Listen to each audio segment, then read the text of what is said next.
Currency is one of those last things that people think about when they're planning a trip. And it could be a mistake if you don't realize some of the things that you should know about the currency of the places where you're going to be traveling. Hi there, my name is Jen, and I am the owner of Launch Your Travels, where I teach people how to plan and take their own trips. Now, tonight I'm going to give you 4 reasons why you should know the currency of the countries that you're going before you leave. So, the first one is the exchange rate. You want to know the exchange rate so you know how much things cost. This one is the obvious one, I know, but you want to make sure that you understand how much that rate is exchanging. That way, you know how much things are going to cost. And you're going to be able to figure that out quite easily when you get to the country, and you're going to be able to exchange that in your head. Now, the second one is you want to make sure, again, with the exchange rate, you know what that exchange rate is, but it's to not get scammed. So it's easy, very easy to get scammed in different countries with regards to currency. Now, when you go to some countries, you become an instant millionaire because they're dealing with really large bills. You know, you're dealing with like $100,000 or 100,000 bills, whatever the currency is. So you're not used to knowing and looking at all the different currency and all the different colors, because some of the colors are very similar in the same currency, but have very large denominations between it. You can get scammed very easily. And it's happened to me where in some places, they're going to help you out as you're trying to figure out how much money to give them. If you're not counting your zeros correctly, they're going to help you out and say, oh, it's this one. And you'll say, oh, thank you. But it was the higher denomination instead of the lower one, what it should have been.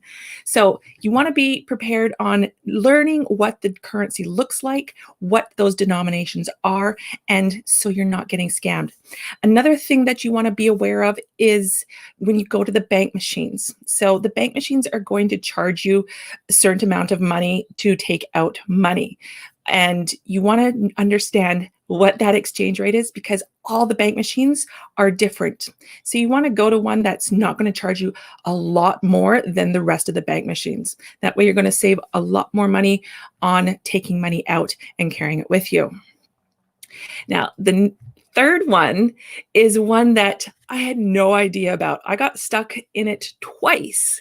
I didn't learn my lesson the first time, but it is closed currencies.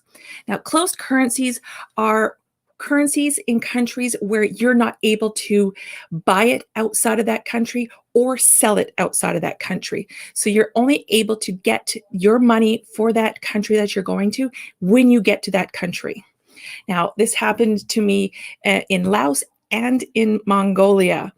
So luckily for me, I was able to sell off some of my Laos money, because where I was in Southeast Asia, a lot of people were traveling there. So I was able to sell the money to other travelers to be able to use it over there. Now, the Mongolian ones, definitely a lot harder.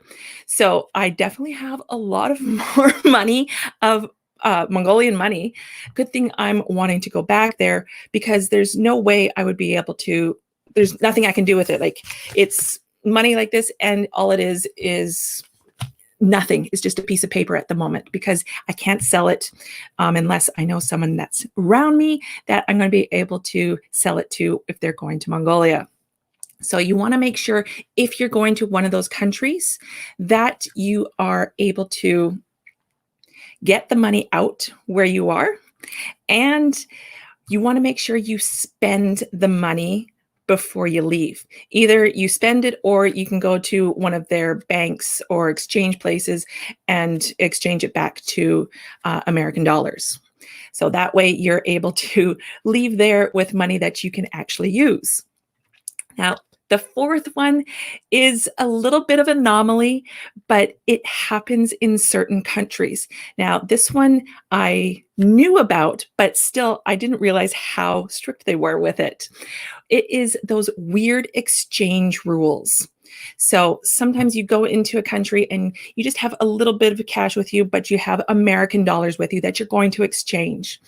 Well, in Myanmar, I brought some American money, but I knew it wouldn't be as good as they wanted to be. So their weird exchange rule is they only accept American dollars or any currency that is pristine.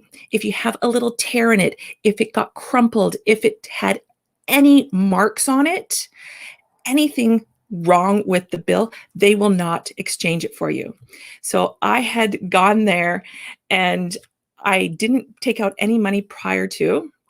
Went there. I knew I had American dollars and I was just going to use the bank machine when I got to the airport. When I got there, I went up to the exchange place and tried to exchange the money. I think I was only able to exchange maybe $10 or $20 because they were like, nope, that's not good. Nope, that's not good. Nope. And probably about 60% of the dollars or the bills that I had were excluded. So you want to make sure that you know what those rules are, because it also became a bit of a sweat fest for me, because my whole plan of taking money out of the bank machines, they had like banks of bank machines, all different types, but I was trying every single one. It took me 6 different bank machines to be able to take money out, because sometimes cards don't work or don't they will not use cards from certain countries and whatnot. So I tried all my credit cards. I also tried my 2 bank cards, and it still took me 6 tries. I was starting to sweat a lot that I wasn't going to be able to get any money here in that country. I finally found one bank machine.